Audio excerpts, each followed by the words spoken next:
Please welcome Dr. Gregory Sadler.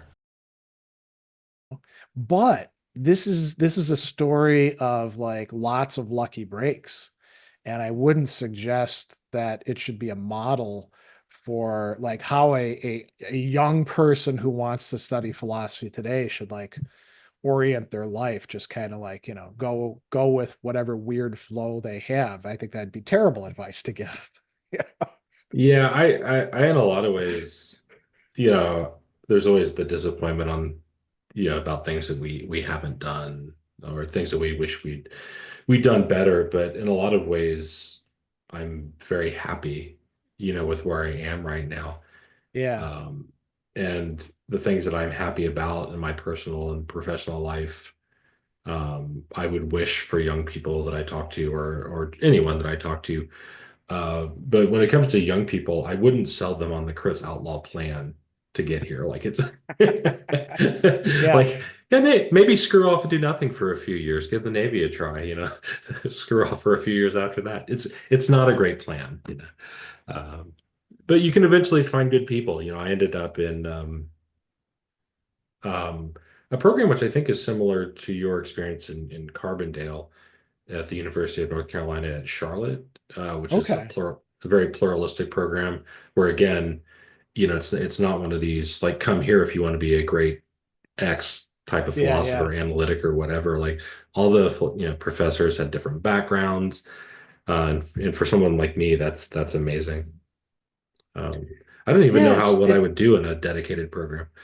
it's Mm. nice in part because I mean philosophy is as a discipline, right? People are always like, give me a rundown of the field, and I'm always like, well, that's not easy to do because it's done in so many different ways, and in so many places they'll try to tell you this little thing over here is what philosophy is. That's what counts, and all the other stuff is just kind of noise.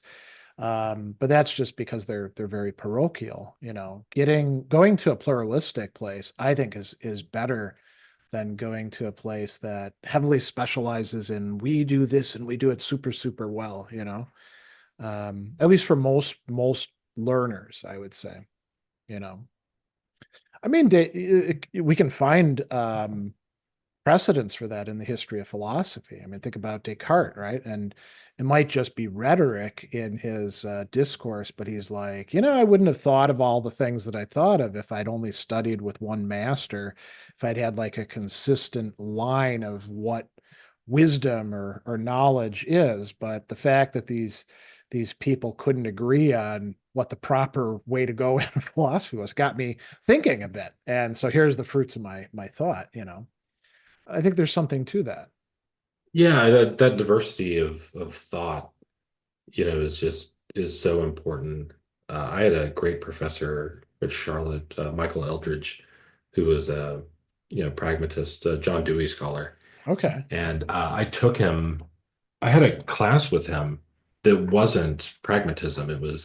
I think it was a time period class, like contemporary from year to this, and I learned so much in his class. But I would just stop by his office and talk to him, and I didn't realize until like a few years after um, he had passed, and I was talking to a friend of mine who also had him as a teacher, and we were talking, and I said, It's so weird. I never studied pragmatism when I was at Charlotte, but I think it's Yeah.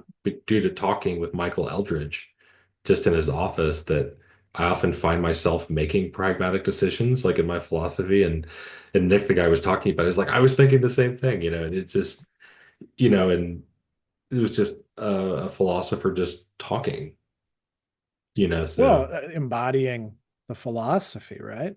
Um, Ideally, that's what we should see is I mean, I'm not going to say everything should be reduced to what does it look like if you apply it, in your ordinary life? Because I think there's some philosophical topics that don't lend themselves to that, and they're worth exploring. But a lot of it, I've always been, when I read a philosopher, I'm always thinking, well, what would this look like if you actually lived like this or you saw the world like this?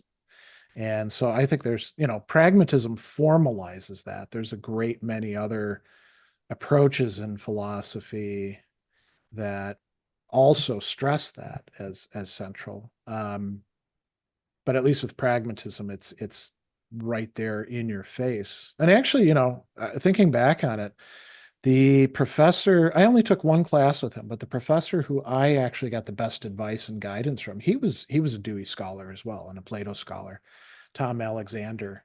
Um, and I didn't appreciate him that much at the time, unfortunately, because I was, kind of a young, dumb 20 something. But looking back on it, he was a really wise guy, you know. Not was, he's still around, fortunately. But yeah. And it's interesting too, because he represented, so there we had two Dewey scholars. And one was the like technology will solve everything, very optimistic kind of guy. And Tom Alexander was more the, yeah, okay, I know about this. I'm not sure this is going to solve everything, but Dewey's a great way to go kind of guy, much more guarded, you could say. And I appreciated that in him. He was director of graduate studies too, when I was there, now that I recall. And and where did you end up going for your doctorate or grad Oh, same school? place. Yeah. Again, a lot of my career has been kind of find some place and just inertia carries me forward. So, I did my master's at Carbondale and then did my doctorate there. And, it's convenient to stay in the same place. I didn't have any idea of like, oh, I have to go to the places that are gonna really help me climb socially within the profession. I think if you'd pitched things to me that way, I would have rejected it just out of a kind of knee-jerk anti-elitism at the time. Um, but it worked out. Looking back on it, there's two things I'll say. One is that um, when I give advice to like young people about where should you go to school, I'm always like, go to the highest tier place that you can, because even though it shouldn't be this way, what really determines whether you get a job at all and what kind of job you get is who you know, where you went to school, where you're teaching, and publications come forth. So merit or talent or stuff like that actually don't matter that much. It's much more about arbitrary social things. And it's unfortunate that that's the case, but if you go to University of Chicago, you got a better chance of getting the cush job than somebody going to Marquette, you know, and that's just the way the game works. The other thing, which is kind of a consolation, through spending a lot of time, in a lot of different circles, I've realized that the people who were lucky enough to either go to or land jobs at top tier institutions, on the whole, are not any smarter than the rest of us. And as a matter of fact, some of them are dumber, in part because they've had it so easy and they don't think outside of the little spheres that they're in, and they don't know that anybody else. They don't know that talent is very widespread, so they just kind of stick to their little circles. And do their name dropping and all of that, which is not a good intellectual habit, right? If you were like ideally to come into the system, you would want to spread your net as widely as you could to find who you should be looking at and talking to and all of that. Um, so, I didn't do things the right way, sounds like you didn't either, but that's okay, because the great thing is that you can do philosophy anywhere. And we don't even have to have our current culture survive. I mean, think about Augustine, right? He got to see the beginning of the end of an entire world, and we're still reading the guy today. Just what, 150 years later, we get Boethius, and by then things are pretty messy. But we're still reading No, Boethius. So yeah. still trying to rebuild Rome. Well, I don't know about that. I mean, who's who's besides the Deus Vult people who have this weird idea of it, who's trying to rebuild. What Rome are they trying to rebuild? I guess you could Yeah. say, you know. I'm a Romophile. I love Roman stuff. So. So are you are you one of the guys, Well, the now that you meme mention it, who sir. thinks about the what is it like? Thinks about the Roman Empire 10 times a day or something like that. Well, that's pushing it, Yeah. but I mean, my Roman Empire would be cats and metal bands and Milwaukee and things like that, you know. time that I'm kind of curious. So as you leave traditional academia when you walk away from Kind of. I your mean, I always had like yeah one foot still in. yeah. But when you left Fayetteville State, then went to New York um, for worthy pursuits. Hmm. Uh, but outside of academia, you started other projects, and one of them you mentioned was the counseling practice, your Yeah. certification. Could you tell me a little bit about that? I mean, what does that entail? Like, how do you counsel and who? Sure. So it's not medical counseling. The people who set this stuff up originally made a very deliberate decision, given how we do medicine here in the United States, to not orient it that way. Um, it's often called philosophical practice in other countries too, by the way. So what you're doing is you're taking ideas, arguments, practices from philosophy, and you're applying them within the scope of people's lives, relationships, careers, things like that, to help them deal with the problems that they're encountering. And it can take a lot of different forms, like, I've done executive coaching under its aegis, working with like C-suite executives who have one thing I specialize in is anger management. So I would get assigned like the cases where people are blowing up at their employees or they're underperforming or things like that. Or grief, because that can often be closely connected with anger. And then, I've got other people who are like entrepreneurs trying to start a business and they're running into problems with their partner or something like that. Or um, I've done, work with just regular people on a variety of matters that are bothering them. And the certification, so there's as far as I know, I think there may be a third group now that's doing training and certification, but I think they're less rigorous. So there's, for a long time, there's been two main bodies, one of which is primarily oriented towards like critical thinking and CBT kind of stuff. And then the other one, the one that I did, the American Philosophical Practitioners Association, they're much more humanities focused and more eclectic in their approaches to things.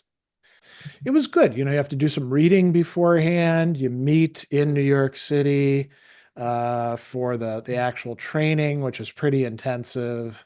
So it's sort of like a low residency, high intensity kind of program, and then you get certified, and then you go out and start doing it. And you can like you can stay active with the organization if you want to or not. I've like done a couple events with them and published in their journal, and um, I interview some of the people that are involved in it. But some people just go and they do it, and it's a lot of. I really enjoy it. It's very rewarding to do because you're taking something that you like, philosophy, and you're applying it in practical ways, which is how it was done through a lot of its history anyway. You know, the Pierre Hadot kind of made a big splash with this notion of philosophy as a way of life, but people had been talking about that and doing that for a long time before him. So you can read Descartes, for example, as okay, here's these theses, here's arguments that we're doing it, and he's a representative of dualism and blah blah blah. But you can also say, well, what would we actually draw upon from this? How could this actually help people to live a better life and improve their minds and unscrew up their character and relationships and understand themselves. And, as some philosophers are probably less useful for that than others, but a lot of the people that we study throughout philosophy's history were very interested in, practical life philosophy. So I find it very rewarding. This is now my 11th year of doing it. And like anything else, you learn some stuff along the way, or at least you should. You should get better at something that you're doing. If you don't, maybe you should stop doing it. So, um, but I found it, a great community to be involved in. Um, and yeah, quite, what's the word? Not valuable. I mean, it's valuable for the clients. I guess it's valuable for me. I was going to say rewarding, but that's not the right word either. You can tell that you're actually making a difference, which sometimes when you're just like teaching philosophy classes, maybe you don't feel like you're doing that. Yeah. You're, and maybe, maybe there's not a type, maybe it's all over the place. And if that's the case, you can just let me know. But the people that come to you for practice, right? Hmm. Um, um, do they tend to have philosophy backgrounds? What makes them seek out a Um, philosophical practitioner? I would say some of them do. And I've even had a few philosophers who've come to me for that. Um, but the vast majority of them, I mean, they don't usually have much more philosophy backgrounds than like having taken intro as an undergraduate, or maybe, read a few books here and there or something like that. A lot of them come to me while they're still in psychotherapy with other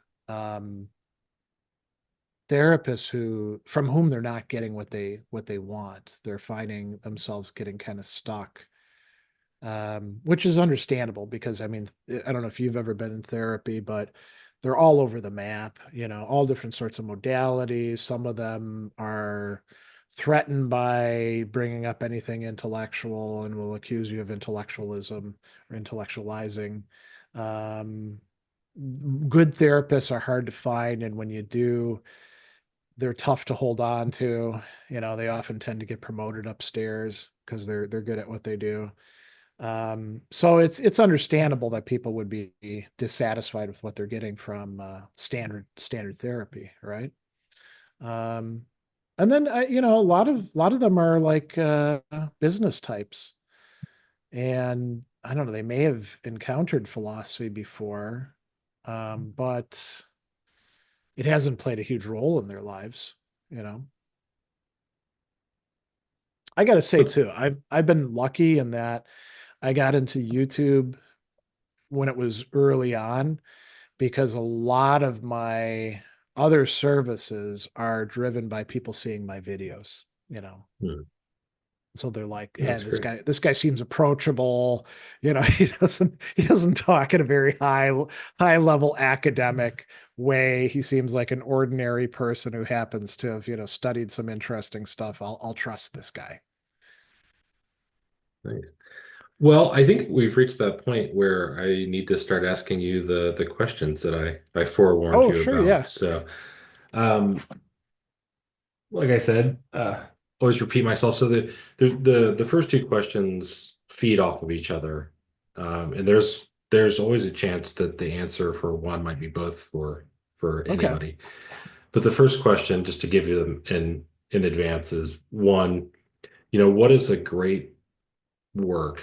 Probably going to be some reading, but not necessarily. But like, what's a great work that you think is a good way in for anybody to like find a way into philosophy? And then sort of like the Oh. second question is there a similar style of work for your area of expertise in general? So like when I tell people like I think Plato's Euthyphro is a great introduction for anybody for a couple of reasons. I think it's, it's kind of funny. It introduces irony. It's a great Yeah. topic. It's short, which shouldn't be overlooked. And for me, like I'm doing my research in virtue ethics these days, so the Nicomachean ethics would be like the answer to sort of the second question. Um, Thoughts? Yeah. Often, when I'm teaching intro to philosophy, I'll start students out with Plato's Apology. And the reason I do that is because it introduces this guy Socrates, who we're going to look at, probably in the Meno as well, and maybe some other works, parts of the Republic, and it gives you his backstory through his own words. And we can think about like who corresponds to the politicians, the poets, the craftspeople.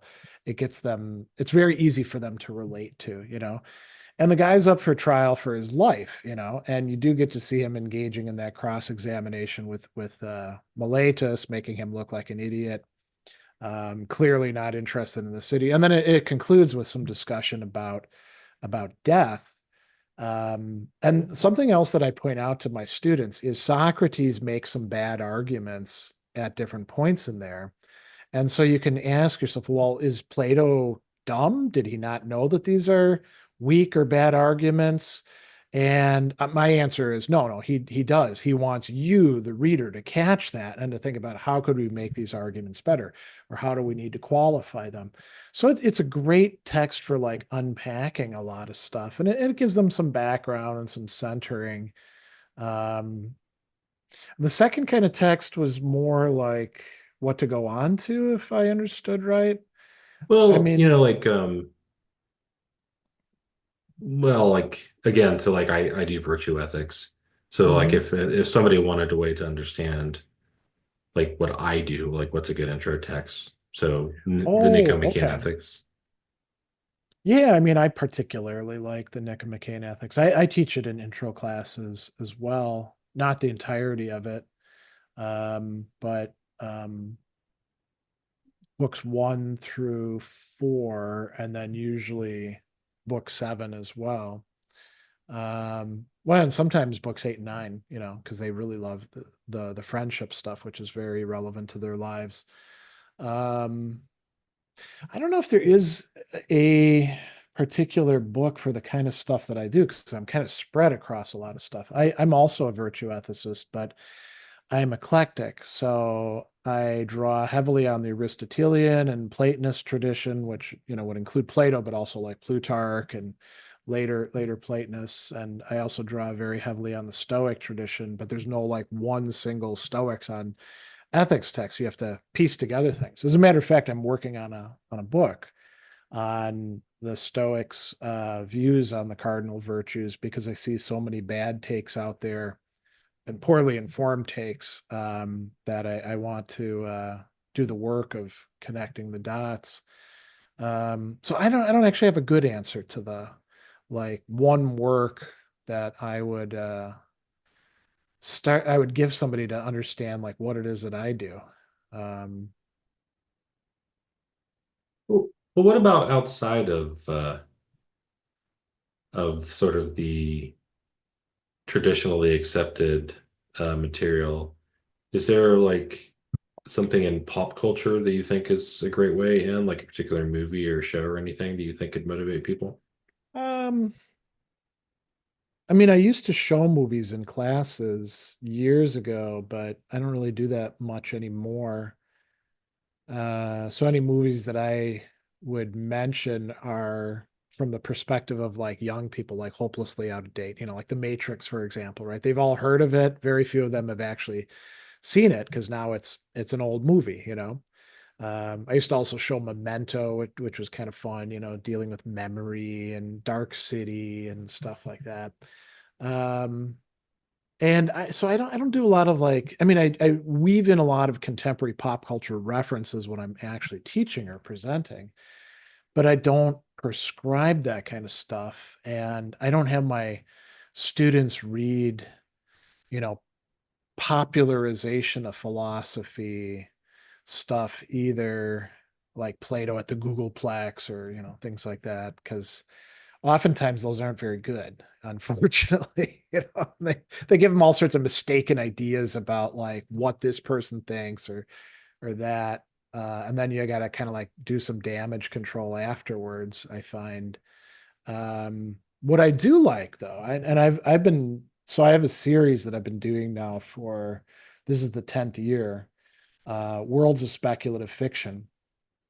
It was originally an opportunity for me to do some public talks monthly and do some guilty pleasure reading going back to like fantasy, sci-fi, horror stuff that I loved as a kid or 20 something and like see whether it held up or not. And a lot of it did, with a few exceptions. And it's just been going on and on. So like just this weekend, I did session 89 on the last three Witcher novels by Sapkowski, which are very deep in terms of like ethical reflection and the meaning of uh, vulnerability and you know, relationships and love and stuff like that in this fantasy setting. And I think there's a lot of really, really great sci-fi and fantasy and weird and other things out there that you can give people. And instead of it being like well, here's the allegory about philosophy, it's more like here's a great story and philosophy is woven in here and we can cull it out, you know. So like when we get done, I'm going to be shooting some video later today on Philip K. Dick's novel Ubik. And that's got some really interesting ethical and metaphysical themes, you know, epistemological, I'd say as well. Um, but Dick isn't going to like club you with it, you know. So I like that kind of stuff for promoting discussion. But I don't have the when I teach a class, I don't have the time to actually like weave that in unless I've been lucky enough to be assigned a class. Like I do have a class that I teach from my ed every couple of years that's about Ursula K. Le Guin's Earthsea, right? So we do all six books and short stories, and we read some of Le Guin's reflections on storytelling and writing and stuff like that.